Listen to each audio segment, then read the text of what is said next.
సదాశివసమారంభాం శంకరాచార్యమధ్యమాం అస్మదాచార్యపర్యంతాం వందే గురుపరంపరాం. హరి ఓం శ్రీ గురుభ్యో నమః. హరి ఓం. మనం సద్దర్శనంలో 13వ శ్లోకం పూర్తి చేసుకున్నాం. దాన్ని మరొక్కసారి పునర్విమర్శ చేసుకుని ముందుకు పోదాం. బోద్ధారమాత్మానమజానతో యః బోధస్య కిం స్యాత్ పరమార్థబోధః బోధస్య బోధ్యస్య చ సంశ్రయం స్వం విజానతత్తద్వితయం వినశ్యేత్. బోద్ధారం తెలుసుకోవలసిన, ఆత్మానం విషయి అయిన ఆత్మను, అజానతః తెలుసుకొనని వానికి, యః బోధః ఏ జ్ఞానము జాయతే కలుగునో సహ అట్టి జ్ఞానము పరమార్థబోధః స్యాత్ కిం యథార్థమైనటువంటి జ్ఞానం ఎలా అవుతుంది? బోధస్య జ్ఞానమునకు, బోధ్యస్య చ జ్ఞేయమునకు తెలియదగిన దానికి, సంశ్రయం ఆధారమైన, ఆధారభూతమైన, స్వం ఆత్మను అంటే సత్తును, విజానతః తెలుసుకున్న వానికి, తత్ ద్వితయం ఆ రెండును అంటే జ్ఞానము జ్ఞేయములు రెండును, వినశ్యేత్ నశిస్తాయి. తెలుసుకోవాల్సినటువంటి విషయైన ఆత్మను తెలుసుకోకుండా, ఆత్మను తెలుసుకోని వానికి ఏ జ్ఞానం కలుగునో అటువంటి జ్ఞానము యథార్థ జ్ఞానమగునా అంటే యథార్థ జ్ఞానము కాదు. జ్ఞానమునకు జ్ఞేయమునకు తెలియదగిన దానికి ఆధారమైన ఆత్మను అంటే సత్తును తెలుసుకున్న వానికి ఆ రెండును అంటే జ్ఞానము జ్ఞేయములు రెండును నశిస్తాయి. రమణ మహర్షి ఆత్మవిద్య గురించి ఎక్కువ ఎంఫసిస్ పెడుతున్నారు. ఆత్మవిద్య యొక్క ప్రాముఖ్యత గురించి మాట్లాడుతున్నారు. ఆత్మవిద్యనే సద్విద్య అని కూడా అంటాం. ఎవరైతే ఈ ఆత్మ అజ్ఞానాన్ని పోగొట్టుకుంటారో వాళ్ళు ఈ అహంకార నిర్మూలనం చేసుకుని, ఈ జీవభావం ఏదైతే ఉందో, నేను దేహాన్ని, నేను మనస్సుని, నేను ఇదిగో ఈ ప్రదేశంలో ఉంటున్నాను, నా వ్యవహారం ఇది, ఇటువంటి ఈ జీవభావం ఏదైతే ఉందో ఆ జీవభావం పూర్తిగా అది నశించి, ఈ ద్వంద్వాలు పూర్తిగా నశించి అహంలో నెలకొనేటటువంటి అవకాశం ఉంటుంది. ఎప్పుడైతే మీరు సద్దర్శనం చేస్తున్నారో అటువంటి అవకాశం ఉంటుంది. ఈ అహంకారం ఉన్నందువలే మనకి ఇదంతా దృశ్యంగా గోచరిస్తోంది. దృగ్దృశ్యము అనేటటువంటి ద్వంద్వము, ప్రమాత ప్రమాణం ప్రమేయము అనేటటువంటి త్రిపుటి కనిపిస్తున్నాయి. అజ్ఞాన నాశ, అజ్ఞాన నాశనం అంటే అహంకార నాశనం, ద్వంద్వ నాశనం, త్రిపుటి నాశనం ఎప్పుడైతే ఏందో అప్పుడు సహజంగానే సంసారం కూడా నాశనం అయిపోతుంది. ఇది మనకి రూట్ మ్యాప్. ఈ రూట్ మ్యాప్ మనకి రమణ మహర్షులు అందిస్తున్నారు. ఈ పంథాలో మనం 14వ శ్లోకం చూద్దాం. ఈ 14వ శ్లోకంలో రమణ మహర్షి బ్రహ్మ విద్య యొక్క విశిష్టతని చెప్తున్నారు. దాని యొక్క ప్రత్యేకతని, అది ఇతరమైనటువంటి జ్ఞానాల కన్నా ఏ విధంగా భిన్నంగా ఉంటుంది, పరావిద్య అపరావిద్య కన్నా ఏ విధంగా ప్రత్యేకంగా భిన్నంగా ఉంటుంది అనే విషయాన్ని మనకి ఇక్కడ అందిస్తున్నారు. అది చూద్దాం. నిద్రా న విద్యా గ్రహణం న విద్యా గృహ్ణాతి కించిన్న యథార్థ బోధే నిద్రా పదార్థ గ్రహణేతరా స్యాత్ చిదేవ విద్యా విలసంత్యశూన్యా. నిద్ర అంటే అజ్ఞానము లేదా ఏమీ తెలియని స్థితి అంటే సుషుప్తి. విద్య జ్ఞానము న భవతి కాదు అంటే బ్రహ్మ విద్య అజ్ఞానము కాదు, ఆ సుషుప్తి అవస్థ కాదు, ఇది జ్ఞానము కాదు అన్నట్టుగా చెప్తున్నారన్నమాట. గ్రహణం గ్రహించేది, విద్య నా గ్రహించేది కాదు, విద్య కాదు. అంటే అది ఒక విషయాన్ని గ్రహించేది, అది జ్ఞానం అవ్వచ్చు కానీ బ్రహ్మ విద్య అయితే కాదు. యథార్థ బోధే సతి, యథార్థమైనటువంటి జ్ఞానము అంటే ఆత్మజ్ఞానము కలుగగా జ్ఞాని కించిత్ దేనిని కూడా న గృహ్ణాతి, ఆత్మస్వరూపం కంటే భిన్నంగా గ్రహింపడు. నిద్రా పదార్థ గ్రహణేతరా, అజ్ఞాన పదార్థ జ్ఞానం కన్నా వేరైనది. అశూన్య, ఆలోచనారహితమైన మనస్సు కూడా కాదు, అది పూర్ణమైనది. విలసంతి, స్వయం ప్రకాశమైనది. చిత్ ఏవా, చైతన్యమే. విద్య, యథార్థ జ్ఞానము భవతి, అవుతుంది. బ్రహ్మజ్ఞానము అజ్ఞానము కాదు, లేదా ఏమీ తెలియని స్థితి, సుషుప్తి కాదు, గ్రహించేది కాదు, ఆలోచనారహితమైన మనస్సు కూడా కాదు, అది పూర్ణమైనది, స్వయం ప్రకాశమైనది. చైతన్యమే యథార్థ జ్ఞానము. యథార్థమైన జ్ఞానం అంటే ఆత్మజ్ఞానము. అది కలుగగా జ్ఞాని దేన్ని కూడా ఆత్మస్వరూపం కన్నా భిన్నంగా గ్రహింపడు. బ్రహ్మ విద్య యొక్క ప్రత్యేకత ఏమిటి? మనం ఈ లౌకికమైనటువంటి విద్యలు అనేక నేర్చుకుంటూ ఉంటాం. ఫిజిక్స్ నేర్చుకుంటాం, కెమిస్ట్రీ నేర్చుకుంటాం, మ్యాథమెటిక్స్ నేర్చుకుంటూ ఉంటాం, లేదా ఏదైనా వృత్తి విద్యలు నేర్చుకుంటూ ఉంటారు. ఈ విధంగా అనేక రకాలైనటువంటి విద్యలు ఇక్కడ మనకి ఈ లోకంలో ఉన్నాయి. వాటన్నిట్లోనూ ఈ గ్రహింపు అనేది ఒకటి ఉంది. అంటే ఒక విషయాన్ని మనం గ్రహిస్తూ ఉంటాం. అది ఆ గ్రహించేది ఒక వ్యక్తిని గ్రహించవచ్చు, లేదా ఒక పరిస్థితిని గ్రహించవచ్చు, లేదా ఒక సిద్ధాంతాన్ని గ్రహించవచ్చు. ఈ విధంగా ఈ గ్రహణము అనేది జరుగుతుంది ఈ జ్ఞానంలో. అంటే మనస్సు కొన్ని విషయాల్ని, ఒక మనిషి గురించి కానీ, ఒక పరిస్థితి గురించి కానీ, ఒక ప్రదేశం గురించి కానీ గ్రహిస్తుంది.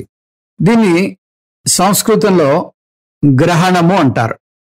మనకి చంద్రగ్రహణము, సూర్యగ్రహణము అనే పదాలు ఉన్నాయి.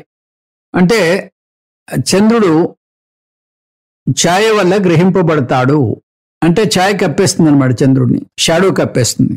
అట్లాగే సూర్యగ్రహణము, సూర్యుని ఆ ఛాయ గ్రహిస్తుంది, అంటే ఆ ఛాయ వల్ల సూర్యుడు కప్పబడతాడు అని. ఈ విధంగా గ్రహణము అనేది మనకి ఈ సాహిత్యంలో ఉంది. ఇక్కడ మనకి ఆ వ్యత్యాసం ఏంటంటే, మామూలుగా గ్రహింపు అంటే మనం చేతులతో గ్రహించడం, ఏదో ఒక వస్తువుని పట్టుకుంటే గ్రహించాము, ఈ వస్తువుని గ్రహించాము, స్వీకరించామనే బదులు గ్రహించాము అని కూడా అనొచ్చు. కానీ అదే ఒక జ్ఞానం విషయంలో వస్తే ఈ గ్రహింపు చేతులతో కాదు, బుద్ధితో గ్రహిస్తాం. బుద్ధ్యా గ్రహణం. ఎప్పుడైతే మనం బుద్ధితో గ్రహిస్తున్నామో దాన్ని జ్ఞానము అంటాం. అందుకే మనకి ఇంగ్లీష్లో ఉంది, I'm able to grasp this idea clearly అంటాం. I'm not able to grasp it అంటూ ఉంటాం. అంటే ఇది నేను గ్రహించాను, గ్రహించలేదు, అంటే నాకు అర్థమైంది, అర్థం అవ్వలేదు అన్నట్టు అనమాట. రమణ మహర్షి బ్రహ్మ విద్య గురించి చాలా ప్రత్యేకంగా, విశిష్టంగా ఇందులో మనకి దాని నిర్వచనాన్ని అందిస్తున్నారు. ఇది ఇతర విద్యల్లాగా ఇది గ్రహించేది కాదు, గ్రహింపబడనిది కాదు అంటున్నారు. ఆత్మవిద్య గ్రహణము కాదు, అగ్రహణము కాదు అంటున్నారు.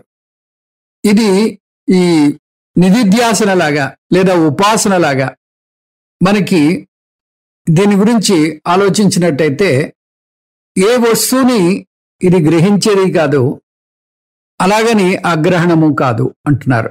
గృహ్ణాతి కించిన్న యథార్థ బోధే. యథార్థ బోధే అంటే ఆ బ్రహ్మజ్ఞానం, బ్రహ్మ విద్య లేదా బ్రహ్మజ్ఞానము యథార్థ బోధ. ఆ బ్రహ్మ విద్య అనేది లేదా బ్రహ్మజ్ఞానము అంటే యథార్థ బోధే అనేది సప్తమి విభక్తి. అంటే బ్రహ్మ విద్యనందు కించిత్ న గృహ్ణాతి, గృహ్ణాతి కించిన్న అంటే కించిత్ న గృహ్ణాతి. ఈ జ్ఞాని దేన్ని గ్రహించట్లేదు అంటే కొత్తగా ఏ విషయాన్ని తెలుసుకోవట్లేదు. కాబట్టి బ్రహ్మ విద్య అనేది గ్రహణము కాదు, అగ్రహణము కాదు. గ్రహణము కాదు, అగ్రహణము కాదంటే మళ్ళీ మనకి ఒక డౌట్ వస్తుంది. అంటే ఇది మనస్సుని పూర్తిగా ఆలోచన లేకుండా ఆలోచన రహితంగా ఉండడం, అదే బ్రహ్మ విద్య అంటే. ఇది సాధారణంగా మనకి ఈ మెడిటేషన్ చేసేటటువంటి వాళ్ళంతా అంటూ ఉంటారు, ఇది బ్రహ్మ విద్య కింద తీసుకోవచ్చు అంటే అది కూడా బ్రహ్మ విద్య కాదు. అది ఆలోచనారహితమైనటువంటి మానసిక స్థితి కాదు, అంటే ఆ సమాధి స్థితి కాదు. బ్రహ్మజ్ఞానం అనేది సమాధి స్థితి కాదు. ఇది ఎలా చెప్తారు అంటే ఈ దీంట్లో అటువంటి ఆలోచనారహితమైనటువంటి స్థితిని నిద్ర అంటున్నారు ఇక్కడ రమణ మహర్షి. ఈ బ్రహ్మ విద్య అనేది నిద్ర కూడా కాదు. నిద్రలో మనకి పూర్తిగా ఆ ఆలోచనలు లేకుండా మైండ్ అంతా స్తబ్దంగా ఉండిపోతుంది, సమాధి స్థితిలోకి వెళ్ళిపోతుంది. అటువంటిది అంటే ఈ బ్రహ్మ విద్య అది కూడా కాదు. ఇది గ్రహించేది కాదు, అలా అని నిద్ర కూడా కాదు, అగ్రహణము కూడా కాదు. ఒకవేళ ఆ నిద్రాస్థితి అంటే ఆ అమనస్కము, ఆలోచనారహితమైనటువంటి స్థితే బ్రహ్మ విద్య అయినట్టయితే మనందరం కూడా ప్రతి వ్యక్తి కూడా జ్ఞానే. ఎందుకంటే ప్రతి వ్యక్తి ఆ సుషుప్తిలోకి వెళ్తూ ఉంటాడు.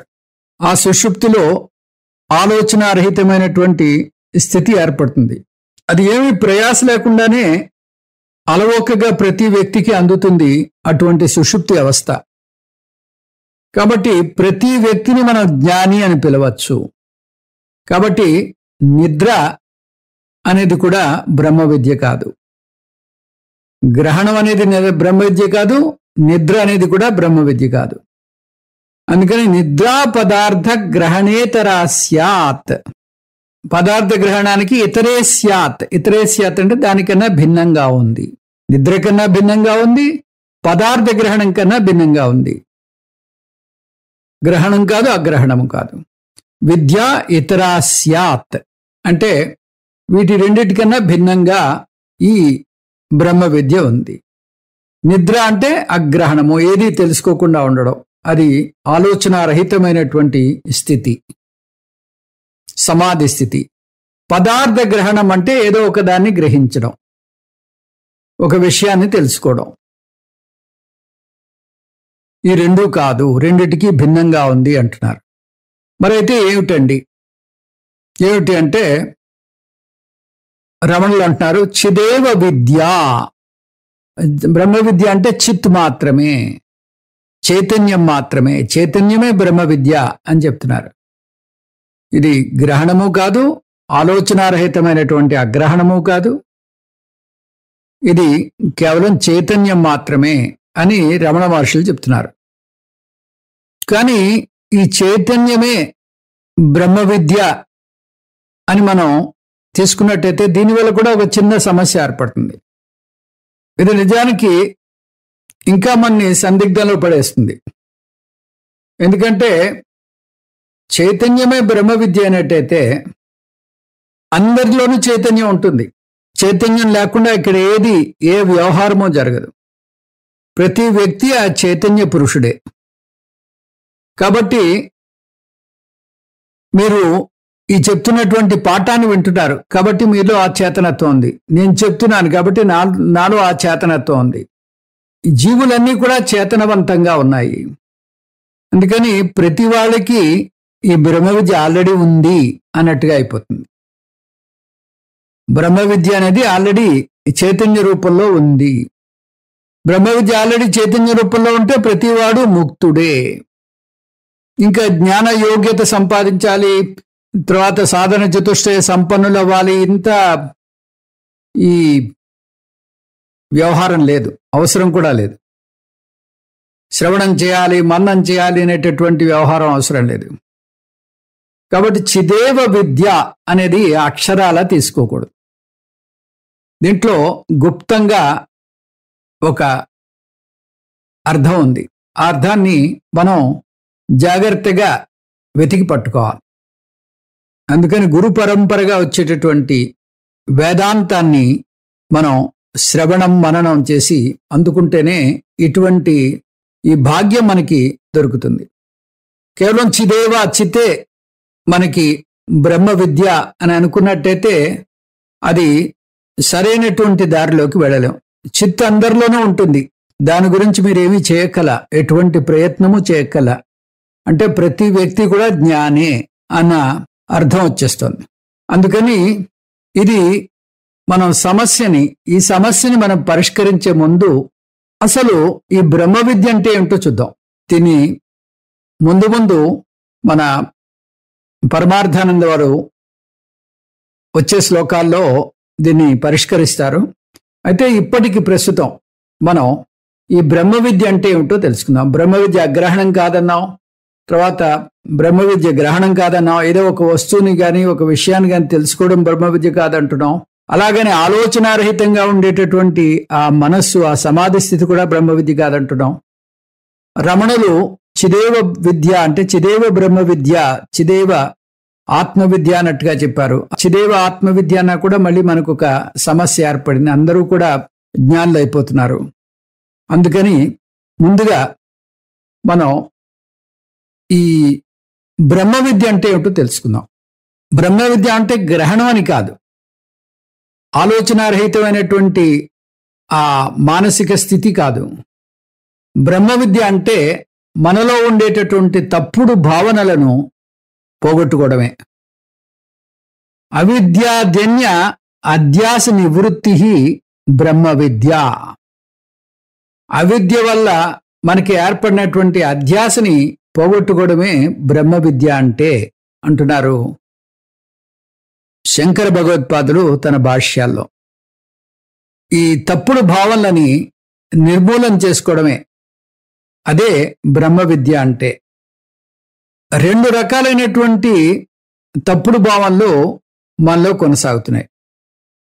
ఈ తప్పుడు భావనలు ఎలా పోగొట్టుకుంటాం అంటే ఒక రకమైనటువంటి వృత్తి మనలో ప్రవేశించడం వల్ల ఈ తప్పుడు భావనలన్నీ కూడా పూర్తిగా అవి తొలగిపోతాయి. కాబట్టి ఇది కొత్తగా మనం ఒక విషయాన్ని తెలుసుకోవడం కాదు, అలాని మనస్సుని స్తబ్దంగా, మనస్సుని ఆలోచనారహితంగా చేయడం కాదు. ఒక ఆలోచన మన స్మృతి పదంలో మెదలడం వల్ల, స్మృతి పదంలో స్థిరపడడం వల్ల మనకి ఈ తప్పుడు భావనలు పోతాయి. ఈ వృత్తి ఎలా వస్తుంది అంటే వేదాంత శ్రవణం వల్ల ఈ వృత్తి ఏర్పడుతుంది. ఇది రెండు రకాలైనటువంటి తప్పుడు భావనలని పూర్తిగా తొలగిస్తుంది. ఈ విధంగా తప్పుడు భావనలను తొలగించడమే బ్రహ్మ విద్య అంటే అని మనం నిర్వచనం చేసుకున్నాం. తర్వాత ఏ ఆలోచన వల్ల నాలో ఉండేటటువంటి ఈ అపోహలు, ఈ తప్పుడు భావనలు తొలగిపోతాయి అంటే అహం బ్రహ్మాస్మి అనేటటువంటి ఆ వృత్తి వల్ల, ఆ ఆలోచన వల్ల నాలో ఉండేటటువంటి తప్పుడు భావనలు పూర్తిగా సమసిపోతాయి. అంతేగాని ఆలోచనారహితమైనటువంటి స్థితి వల్ల తప్పుడు భావనలు పోవు, ఆ అజ్ఞానం పోదు. నా స్మృతి పదంలో ఒక ప్రత్యేకమైనటువంటి ఆలోచన మెదులుతుంది. శ్రవణము మననము నిధిధ్యాసనం చేయడం వల్ల ఆ ప్రత్యేకమైన ఆలోచన నేనే బ్రహ్మని, నేనే బ్రహ్మని అనేటటువంటి స్థిరమైనటువంటి నిస్సంశయమైనటువంటి ఈ వృత్తి ఎప్పుడైతే ఉందో అవి రెండు రకాలైనటువంటి అపోహల్ని, రెండు రకాలైనటువంటి సమస్యాపూరితమైనటువంటి ఈ తప్పుడు ఆలోచనల్ని పూర్తిగా అది తొలగిస్తూ ఉంటుంది.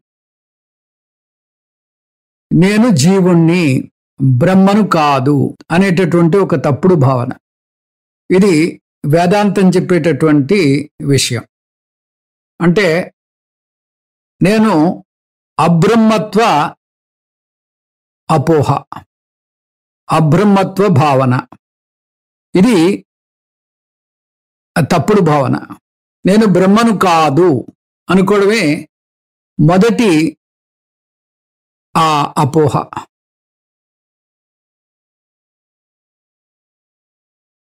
ఈ అపోహని నేను బ్రహ్మను అనేటటువంటి నిస్సంశయమైనటువంటి ఈ జ్ఞానం ఎప్పుడైతే ఏర్పడిందో, అంటే నేను బ్రహ్మని అనేది మళ్ళీ వల్లవేసుకోవడం వల్ల వచ్చేటటువంటి జ్ఞానం కాదు, అది పూర్తిగా పరిష్కరించుకునే జ్ఞానం. అనేక రకాల కోణాల్లో నేను ఎలాగ బ్రహ్మనో అది చూపిస్తుంది.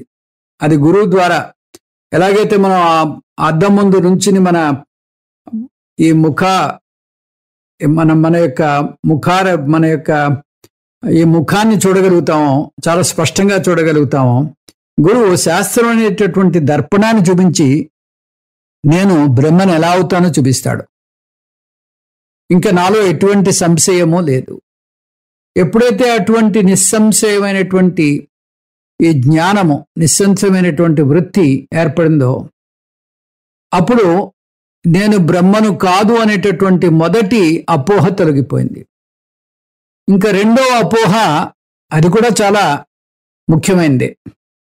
అదేంటంటే అది చాలా బలమైనటువంటి అపోహ కూడా. ఈ బ్రహ్మ అనేది నేను గ్రహించేటటువంటి వస్తువు, నా ఎదురుగుండా స్థూలంగా లభించేటటువంటి వస్తువు. కాబట్టి దీనికోసం నేను ఒక సాధన చేయాలి, ఒక ప్రయాణం చేయాలి, ఒక చోటకు వెళ్ళి బ్రహ్మను పట్టుకోవాలి. ఈ విధమైనటువంటి అపోహలు అనేక ఉంటాయి. నేను బ్రహ్మను అన్నప్పుడు ఆ బ్రహ్మ అనేది గ్రహించేది కాదు, ఒక చోట పోయి తీసుకునేటటువంటి వస్తువు కాదు, కొత్తగా తెచ్చుకునేటటువంటి వస్తువు కాదు. అంటే నాలో లేని వస్తువుని కొత్తగా బయట నుంచి తెచ్చుకోవాలి, అది కాదు. నేను బ్రహ్మను కాదు అనేటటువంటి ఆ అపోహ తొలగించడమే నేను బ్రహ్మను అనేటటువంటి ఆ వృత్తి స్థిరంగా ఏర్పడుతుంది. కాబట్టి గ్రహణము కాదు, అగ్రహణము కాదు. అంటే అగ్రహణము అంటే ఇక్కడ ఆలోచనారహితమైనటువంటి స్థితి కాదు అని. ఎందుకు?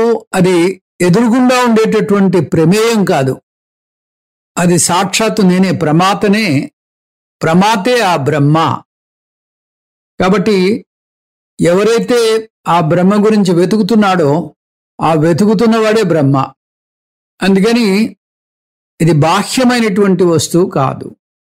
ఇది బాహ్యంగా స్థూలంగా మనకి లభించేటటువంటి ఒక వస్తువు అనేది రెండో తప్పుడు భావన. ఆ రెండో తప్పుడు భావన కూడా పూర్తిగా పోవాలి. ఇప్పుడు చూడండి, నేనే బ్రహ్మను అని తెలుసుకున్నాను. నేనే బ్రహ్మను అని తెలుసుకోవడంలో ఈ బ్రహ్మని బయట నుంచి నేను సంపాదించలా. నేను బ్రహ్మను కాదు అనే విషయం, నేను బ్రహ్మను కాదు, నేను అబ్రహ్మను, నేను సామాన్యమైనటువంటి జీవుణ్ణి అనేటటువంటి అపోహ తొలగిపోతే చాలు. అలాగని ఇది స్తబ్దమైనటువంటి మానసిక స్థితి కాదు. అలాగని ఇది స్తబ్దమైనటువంటి ఆలోచనారహితమైనటువంటి మానసిక స్థితి కాదు. ఇది కేవలం నిస్సంశయమైనటువంటి జ్ఞానం కలిగినటువంటి ఆ మానసిక స్థితి. కాబట్టి బ్రహ్మ విద్య అనేది ఒక వృత్తి. ఈ వృత్తి వల్ల రెండు తప్పుడు భావాలు పోతున్నాయి. ఏమిటా తప్పుడు భావాలు? ఒకటి, నేను జీవుణ్ణి, నేను బ్రహ్మను కాదు అనేటటువంటి తప్పుడు భావన.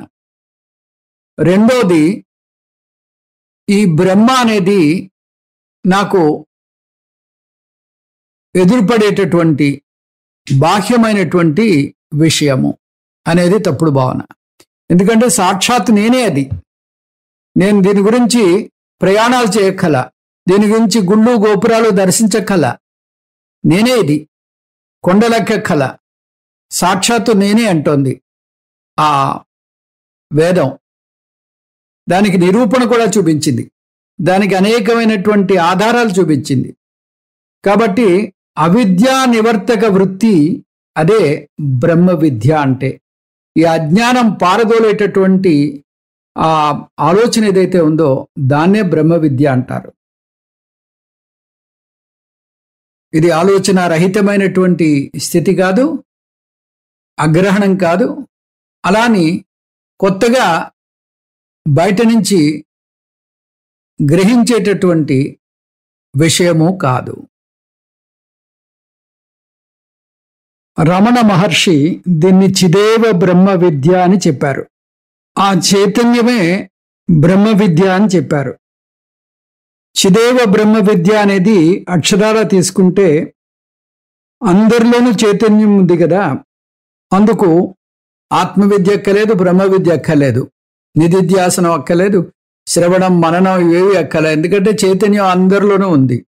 అందరూ జ్ఞానులే అనేటటువంటి ఒక తప్పుడు భావన వచ్చేటటువంటి అవకాశం ఉంది. అందుకని ఇది ఏ ఉద్దేశంతో చెప్పారో దీన్ని పరిశీలించి దీని అర్థాన్ని తీసుకోవాల్సి ఉంటుంది. దీన్ని ముందు విశ్లేషించి దీని అర్థాన్ని స్వీకరిద్దాం. కాబట్టి ఇందులో ఉండేటటువంటి ఆ గహనమైనటువంటి అర్థాన్ని మనం మెల్లిగా మన పరమార్థానంద వారు ద్వారా స్వీకరిద్దాం. ఇది విలసంతి. విలసంతి అంటే అది తనకు తానుగా ప్రకాశించేది ఈ ఆత్మ. విలసంతి శూన్యాహ. విలసంత్య శూన్య అన్నారు. దీన్ని వెడగొడితే విలసంతి దీర్ఘం ఉంది, అశూన్య అని వస్తుంది. విలసంతి అంటే తనకి తానుగా స్వయం ప్రకాశమైనటువంటి ఈ చైతన్యము. అశూన్య అంటే శూన్యము కాదు, అది ఆ సమాధి స్థితి కాదు, అది పూర్ణము, నిత్యము, అది స్వయం ప్రకాశమైనటువంటి చైతన్యం. అదే బ్రహ్మ విద్య. అంటే మిథ్యా ప్రత్యయ నివర్తక స్మృతి వృత్తి జ్ఞానం ఏవా బ్రహ్మ విద్య. ఈ మిథ్యను పోగొట్టేటటువంటి అహం బ్రహ్మాస్మి అనేటటువంటి ఈ వృత్తి ఏదైతే ఉందో అదే బ్రహ్మ విద్య అంటే అన్నట్టుగా మనం అర్థం తీసుకుంటున్నాం. ఇప్పుడు 15వ శ్లోకం చూద్దాం. సత్యచ్చిదాత్మా వివిధాకృతిశ్చిత్ సిద్ధ్యేత్ పృథక్ సత్యచితోన్న భిన్నా భూషా వికారా కిము సంతి సత్యం వినా సువర్ణం పృథగత్ర లోకే. చిదాత్మ అంటే జ్ఞాన స్వరూపమైనటువంటి ఆత్మ. సత్య సత్యము ఒకటే, వివిధ ఆకృతి అంటే నానారూపమైన, చిత్ జ్ఞానము. సత్యచిత ఒకటైనటువంటి సత్య జ్ఞాన స్వరూపము కన్నా పృథక్ భిన్న ప్రత్యేకంగా వేరైనదిగా న సిద్ధ్యతి. అత్ర అంటే ఈ లోకే లోకమునందు సత్యం అంటే నిజమైన ఉపాదానమైన, సువర్ణం బంగారం, వినా లేకుండా, పృథక్ భూషా వికార వేరువేరుగా ఉన్నటువంటి ఆభరణములు, సంతికిం ఉన్నాయా అంటే లేవు. జ్ఞానస్వరూపమైనటువంటి ఆత్మ సత్యము అది ఒకటే ఉంది. నానారూపమైనటువంటి జ్ఞానము ఒకటే. సత్య జ్ఞాన స్వరూపము కన్నా ప్రత్యేకంగా వేరైనది లేదు. జగత్తునందు నిజమైన ఉపాదానమైన బంగారం లేకుండా వేరుగా ఆభరణాలు ఉన్నాయా అంటే లేవని అర్థము.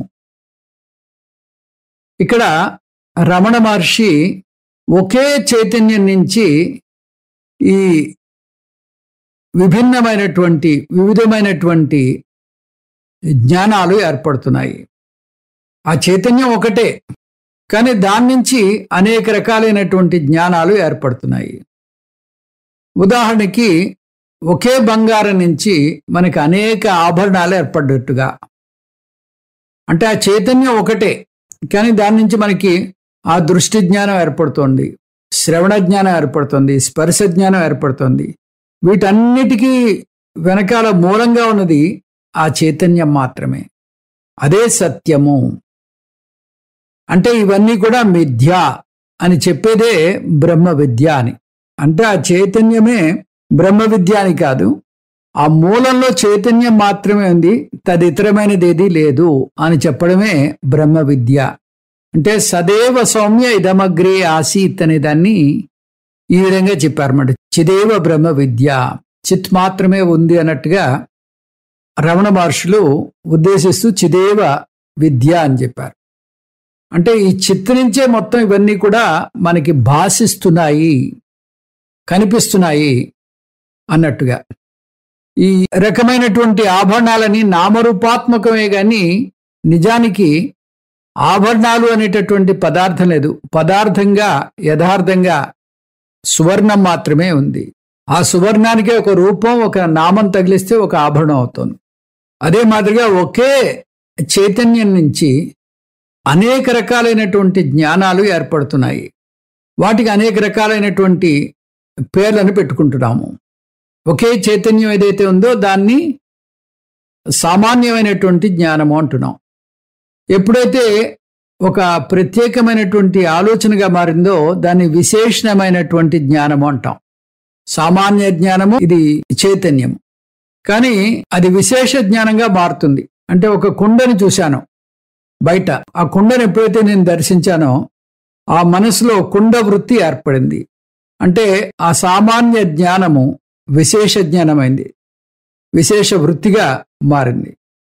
ఎప్పుడైతే ఆ ఘటవృత్తి ఏర్పడిందో ఆ ఘటవృత్తి అది పటవృత్తి, అంటే వస్త్రము అనేటటువంటి ఆలోచనకి, మనుష్య వృత్తి మనిషి అనేటటువంటి ఆలోచనకి, వృక్షవృత్తి అంటే వృక్షము అనేటటువంటి ఆలోచనకి, బల్ల వృత్తి అంటే బల్ల అనేటటువంటి ఆలోచనకి భిన్నంగా ఉంది.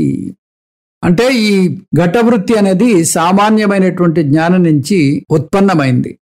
అది సామాన్యమైనటువంటి జ్ఞానం ఎప్పుడూ ఉంటుంది, అది అంతటా ఉంది, అదే చైతన్యము. అందుకే ఆ చైతన్యం మార్పు చెందుతోంది. ఆ మార్పు చెందడం అనేది మిథ్యా మార్పు, నిజమైనటువంటి మార్పు కాదు. నేను కళ్ళు తెరిచినా తెరవకపోయినా సామాన్యమైనటువంటి జ్ఞానము ఎప్పుడూ ఉంటుంది. కానీ అది విశేష జ్ఞానం అవడం వల్ల నాకు ఈ అనుభూతి కలుగుతుంది. ఇది కుండ, ఇది మనిషి, ఇది వృక్షము అనేటటువంటి అనుభవాలు కలుగుతున్నాయి. ఈ ఘటవృత్తి, పటవృత్తి, మనుష్య వృత్తి ఇవన్నీ కూడా విశేష వృత్తులు, విశేష జ్ఞానములు. ఎప్పుడైతే ఒక వస్తువు నుంచి మరొక వస్తువుకి నా దృష్టిని మరల్చానో అప్పుడు ఈ విశేష వృత్తి పోయి మరొక విశేష వృత్తి ప్రవేశిస్తుంది. కానీ ఆ సామాన్య జ్ఞానం మాత్రం మారటం లేదు. ఈ విధంగా ఈ వృత్తి సంబంధమైనటువంటి చైతన్యమే ఇక్కడ మనకి ఆ విశేష వృత్తిగా మనకి కనిపిస్తుంది. ఎప్పుడైతే ఆ పటవృత్తి, ఘటవృత్తి, మనుష్య వృత్తి ఈ విధంగా నానాగా కనిపిస్తుందో అవన్నీ కూడా విశేష జ్ఞానాలు అయ్యాయి. వీటన్నిటికీ మూలం సామాన్యమైనటువంటి జ్ఞానము లేదా చైతన్యము. చైతన్యమేవా వృత్తి సంబంధేన వృత్తి ఇది ఉచ్యతే. ఈ రకమైనటువంటి బహుత్వము అది ఆలోచనకి సంబంధించింది. కాబట్టి ప్రతి ఆలోచన అది మూలంలో చైతన్యం మాత్రమే. కానీ ఆ వృత్తులు భిన్నంగా ఉండడం వల్ల మనకి అనుభవాలు వివిధంగా ఉన్నాయి. ఆ నామరూపాలు ఎప్పుడైతే జత చేర్చామో ఆ బంగారానికి రకరకాలైనటువంటి ఆభరణాలు మనకు కనిపిస్తున్నాయి. ఆ నామరూపాలు మిథ్యగా తీసేస్తే బంగారం మాత్రమే ఉంది. అదే మాదిరిగా ఇక్కడ ఒకే బ్రహ్మ ఇదిగో ఇన్నిగా భాషిస్తున్నాడు. నేను కొత్తగా బ్రహ్మ గురించి తెలుసుకోవట్లేదు. అహం బ్రహ్మ అస్మి అనేటటువంటి ఆ వృత్తి సహితమైనటువంటి ఆలోచన ఏదైతే ఉందో ఆ ఆలోచన వల్ల, ఆ వృత్తి వల్ల నాకు నేను బ్రహ్మను కాదు అనేటటువంటి అపోహ తొలగిపోయింది. అంటే అజ్ఞాన నివృత్తి, అదే మనకి బ్రహ్మ విద్య అని చెప్తున్నాం. ఒకే చైతన్యం, దాన్ని చిదాత్మ అని మనం అంటాం. చైతన్యం అదే చిదాత్మ, అదే సత్యము, అదే ఏకము, అదే అసలైనటువంటి సత్యము. ఈ చిదాత్మ ఏమవుతోంది? వివిధాకృతి భవతి అంటే ఒకే చైతన్యం అనేకంగా భాషిస్తోంది. వివిధ ఆకృతి అంటే రకరకాలైనటువంటి ఆకృతులతోటి అనేకంగా కనిపిస్తుంది. ఈ విధంగా అనేకంగా కనిపిస్తోంది కాబట్టి మనకి అనేక వృత్తులు ఏర్పడి దానికి సంబంధించినటువంటి ఆ విశేష జ్ఞానం ఏర్పడుతుంది. ఆ విశేష జ్ఞానం వల్ల మనకి ఇక్కడ అనేకంగా ఉన్నాయి అనేటటువంటి ఆ భ్రాంతి కలుగుతోంది. నిజానికి ఉన్నది ఆ చైతన్యం మాత్రమే. ఇదే ఆ రమణులు చెప్పదలుచుకున్నటువంటి విషయం. అంటే నేను బ్రహ్మను అనేటటువంటి ఆ ఆలోచనకి కూడా మూలం ఆ చైతన్యమే. కాబట్టి చిదేవ బ్రహ్మ విద్య అంటూ చెప్తున్నారు. కిముసంతి సువర్ణం వినా. ఇన్ని ఆభరణాలు మనం చూస్తున్నాం. ఈ ఆభరణాలన్నీ బంగారం లేకపోతే ఉంటాయా? ఆభరణాలు మీ ఎదురుగుండా పెట్టారు. ఆభరణాలు మీరు పట్టుకుపోండి అని మీకు పర్మిషన్ ఇచ్చారు. మీరు గబుక్కుని ఆభరణాలు తీసుకోవడానికి పరుగులు పెడుతున్నారు. కానీ ఒక్క షరత్ అండి. ఒక్క షరత్ ఏమిటండి అంటే ఆ ఆభరణాలు మీరు తీసుకెళ్ళండి, కానీ బంగారాన్ని వదిలేయండి అన్నారు. ఆభరణాలన్నీ ఫ్రీ. ఇప్పుడు బంగారాన్ని మీరు ఇక్కడ వదిలేస్తే ఆభరణాలు పట్టుకెళ్ళచ్చు.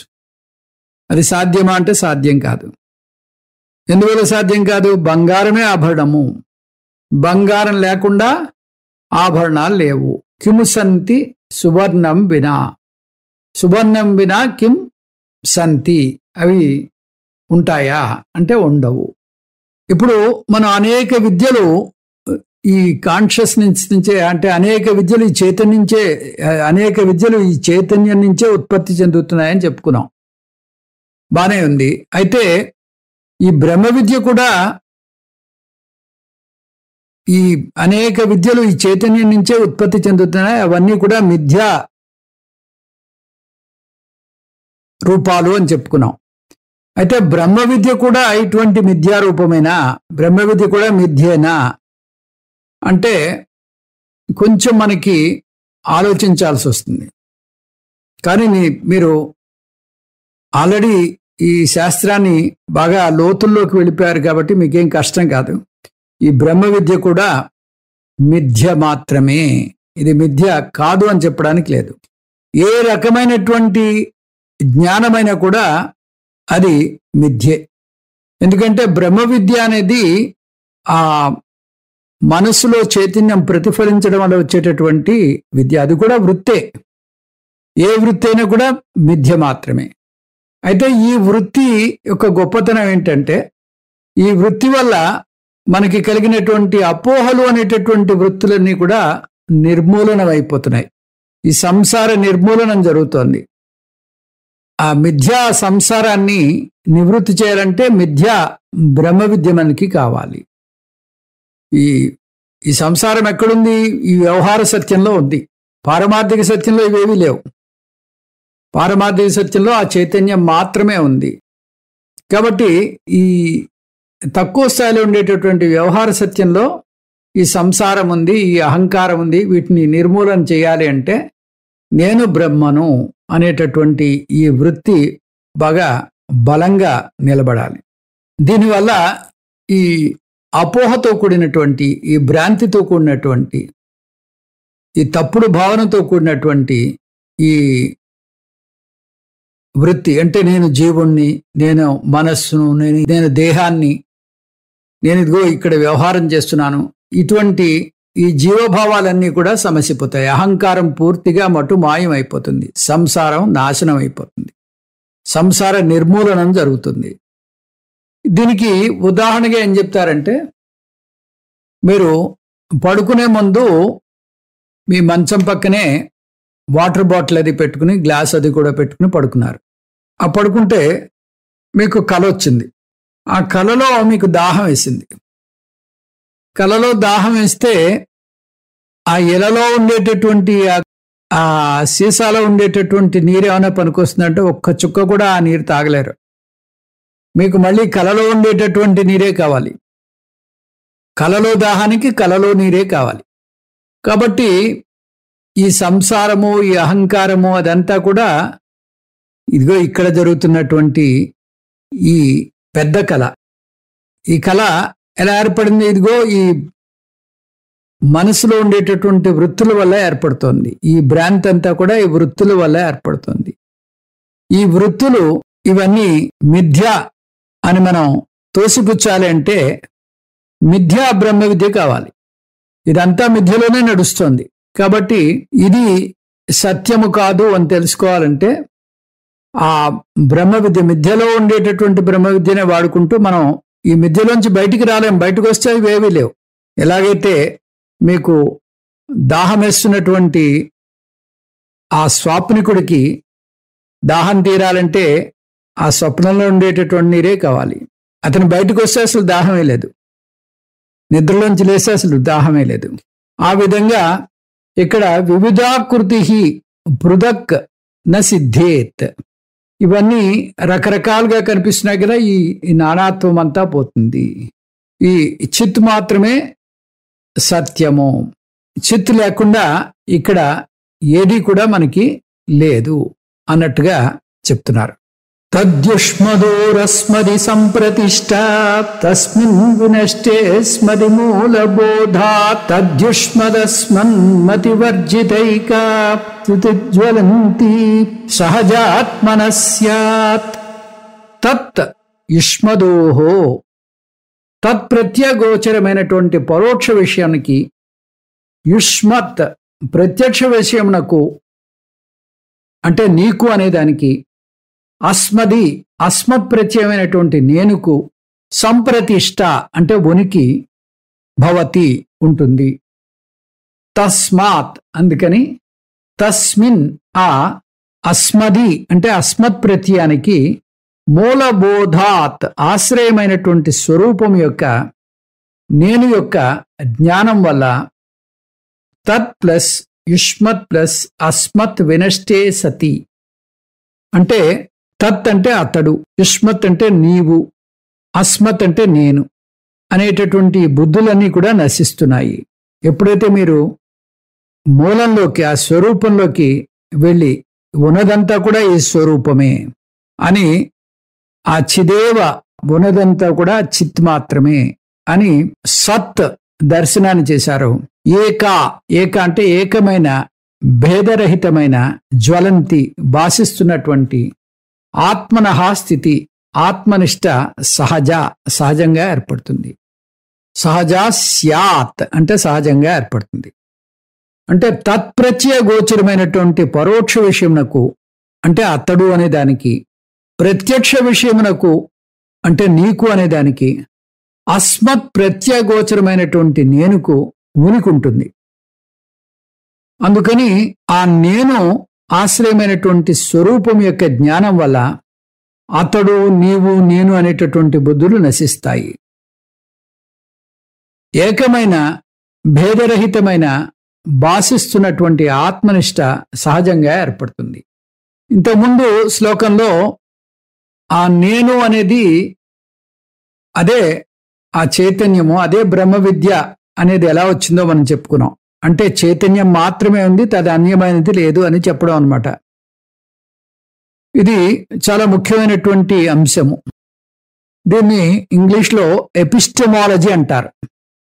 ఎపిస్టమాలజీ అంటే ఈ జ్ఞానానికి సంబంధించినటువంటి జ్ఞానము. దీంట్లో జ్ఞానం ఎలా ఏర్పడుతుంది, జ్ఞానం యొక్క ఈ స్వభావం ఎలా ఉంటుంది, ఇవన్నీ చాలా గహనమైనటువంటి అంశము. ఈ భ్రాంతి అంటే ఏమిటి, భ్రమ అంటే ఏమిటి, ఇవన్నీ కూడా దీంట్లో వస్తాయి. అజ్ఞానం అంటే ఏమిటి, జ్ఞానం అంటే ఏమిటి, ఇవన్నీ కూడా దీంట్లో ఎపిస్టమాలజీలో వస్తాయి. దీన్ని క్రోడీకరించి మనకి రమణులు చిత్ అచిదేవ బ్రహ్మ విద్య అని చెప్తున్నారు. అంటే ఈ బ్రహ్మ విద్యకి మూలము చిత్ మాత్రమే, చిత్ గాని సత్ గాని. బ్రహ్మ విద్య అంటే అది సరైనటువంటి వృత్తి మనలో ప్రవేశించడమే. అది ఆలోచనారహితమైనటువంటి మానసిక స్థితి అయితే కాదు. ఈ ఆలోచన కూడా గురువు వల్ల, శాస్త్రం వల్ల, శాస్త్ర ప్రమాణం వల్ల మనకి ఏర్పడేటటువంటి ఆ వృత్తి. ఆ వృత్తి వల్ల రెండు అపోహలు మనలో తొలగిపోతాయి. అపోహలు ఏంటి? నేను బ్రహ్మను కాదు అనేటటువంటి ఒక అపోహ పోతుంది. ఆ బ్రహ్మ ఎక్కడో దూరంగా లేడు, అది నేనే అనేటటువంటి విషయం. ఆ బ్రహ్మ కోసం నేను ప్రత్యేకించి ఒక ప్రయాణం చేయక్కలేదు, ఒక సాధన చేయక్కర్లేదు, నేను అని నిశ్చయంగా తెలుసుకుంటే చాలు అనే విషయం తెలుస్తుంది. ఈ అబ్రహ్మత్వం అనేటటువంటి భావన పోతుంది, నేను బ్రహ్మను కాదు అనేటటువంటి భావన పోతుంది. దీనివల్ల ఈ అహంకారం పూర్తిగా నిర్మూలన అవుతుంది. అంటే నేను, అతను, నువ్వు అనేటటువంటి భేదాలు పోతాయి. ఎలా పోతాయంటే నేను ఆ బ్రహ్మను అంటే నేను ఆ బ్రహ్మనంటే నేను అనంతము, సత్ చిత్ ఆనందము అంటే ఈ నేను అంతటా ఉన్నాను.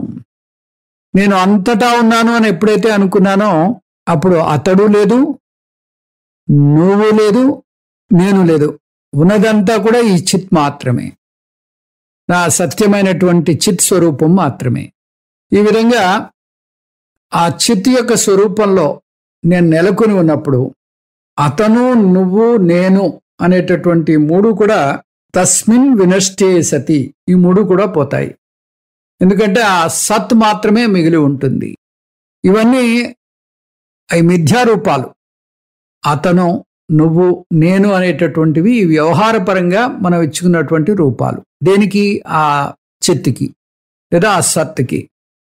ఎప్పుడైతే నేనే ఆ సత్తుని, నేనే ఆ బ్రహ్మని అని తెలుసుకున్నానో సర్వవ్యాపకత్వం వల్ల ఇవన్నీ వ్యాపించి ఉంటాను. అంటే ఆ పారమార్థిక స్థితిలో, ఆ చిద్రూపంలో, ఆ సద్రూపంలో అలా వ్యాపించినప్పుడు ఇంకా నేను లేదు. అంటే చిన్న నేను, ఈ వ్యవహారమైనటువంటి నేను లేను, వ్యవహారమైనటువంటి అతడు లేడు, వ్యవహారమైనటువంటి నువ్వు లేవు. కాబట్టి ఉన్నదంతా కూడా ఆ చైతన్యమే. మూలస్య ఆత్మనః, ఆ మూలమైనటువంటి ఆత్మ దర్శనంలో, సద్దర్శనంలో అహంపద లక్ష్యార్థం వల్ల, అహంపద వాచ్యార్థమైనటువంటి ఈ చిన్న నేను పూర్తిగా నశించిపోతుంది. అంటే అహంకారం పూర్తిగా నశించిపోతుంది, జీవభావం పూర్తిగా పోతుంది. ఈ విధంగా శ్లోకం వస్తుంది. దీన్ని ఇంకా పూర్తిగా మనం వచ్చే క్లాస్లో ఇంకా డీటెయిల్డ్గా ఇంకా వివరంగా నేర్చుకుందాం. అయితే ఈ విద్యల్లో ఆత్మవిద్య మనని తరింపజేస్తుంది అని చెప్పడానికి శాస్త్రంలో తరచూ ఒక కథ చెప్తూ ఉంటారు. ఆ కథ చెప్పుకుని ముగిద్దాం. ఒకప్పుడు ఒక ఊరిలో ఒక మహా పండితుడు ఉండేవాడు. ఒకరోజు ఆ పండితుడు పడవలో ఒంటరిగా ప్రయాణం చేస్తున్నాడు. కాలక్షేపం కోసం కావాలని పడవ నడిపేవాడిని ఆట పట్టించాలని అతనితో మాట్లాడడం మొదలుపెట్టాడు. పండితుడు పడవ నడిపేవాడికి తన అపారమైన జ్ఞానాన్ని చూపించాలనుకున్నాడు. ఆ పడవ నడిపేటటువంటి వ్యక్తిని ఉద్దేశించి, అబ్బాయ్ నీకు వేదాలు తెలుసా అన్నాడు.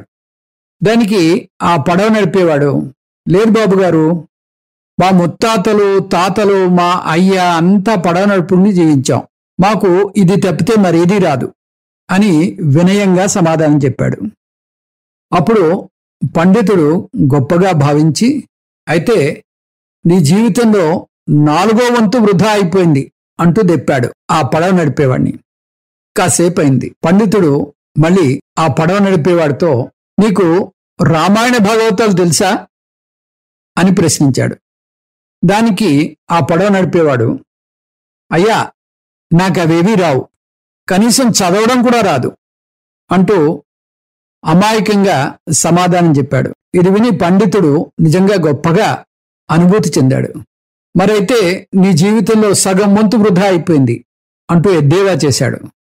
మరి కాసేపటికి ఆ పడవ నడిపే వ్యక్తిని మరొకసారి, నువ్వు ఏమైనా తత్వాలు పాడగలవా అంటూ అడిగాడు. అవేమిటో నాకు తెలియద్దురా అంటూ సిగ్గుతో గొడిగాడు ఆ పడవ నడిపే వ్యక్తి.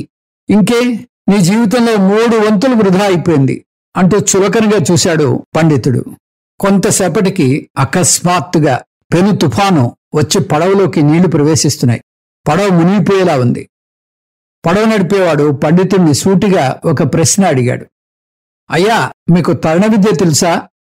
దానికి పండితుడు, లేదు, నాకు తరణ విద్య అంటే ఈత తెలియదు, అయినా నాకెందుకు తరణ విద్య అన్నాడు గర్వంగా. అప్పుడు ఆ పడవవాడు, అయ్యా నాకు వేదం తెలియదు, వేదాంతాలు తెలియవు, కానీ నాకు తరణ విద్య తెలుసు, కాబట్టి నన్ను నేను రక్షించుకోగలను. ఈ పరిస్థితుల్లో తరణ విద్య రాని మీ జీవితం పూర్తిగా వృధా అయిపోయింది అని చెప్పి నదిలోకి దూకి ఈదుకుంటూ వెళ్ళిపోయాడు. పండితుడు పడవలో ఒంటరిగా మిగిలిపోయి పడవతో పాటు నదిలో మునిగిపోయాడు. తుఫాన్లో పడవ మునిగిపోతుంటే నది దాటాలంటే తరణ విద్య అంటే ఈత ఒక్కటే మార్గము. మరే ఇతర విద్యలు కాపాడలేవు. అలాగే సంసారం నుంచి బయటపడాలంటే బ్రహ్మ విద్య లేదా ఆత్మ విద్య మాత్రమే కావాలి. మరి ఏ ఇతర లౌకిక విద్యలు పనికిరావు, ఉపాసనలు పనికిరావు, కర్మలు పనికిరావు. ఇంకా ముందు క్లాసులో మరికొన్ని వివరాలతో మళ్ళీ కలుద్దాం. ఓం తత్సత్. సర్వం శ్రీకృష్ణ అర్పణమస్తు. ఓం పూర్ణమదః పూర్ణమిదం పూర్ణాత్ పూర్ణముదచ్యతే పూర్ణస్య పూర్ణమాదాయ పూర్ణమేవావశిష్యతే. ఓం శాంతి శాంతి శాంతి.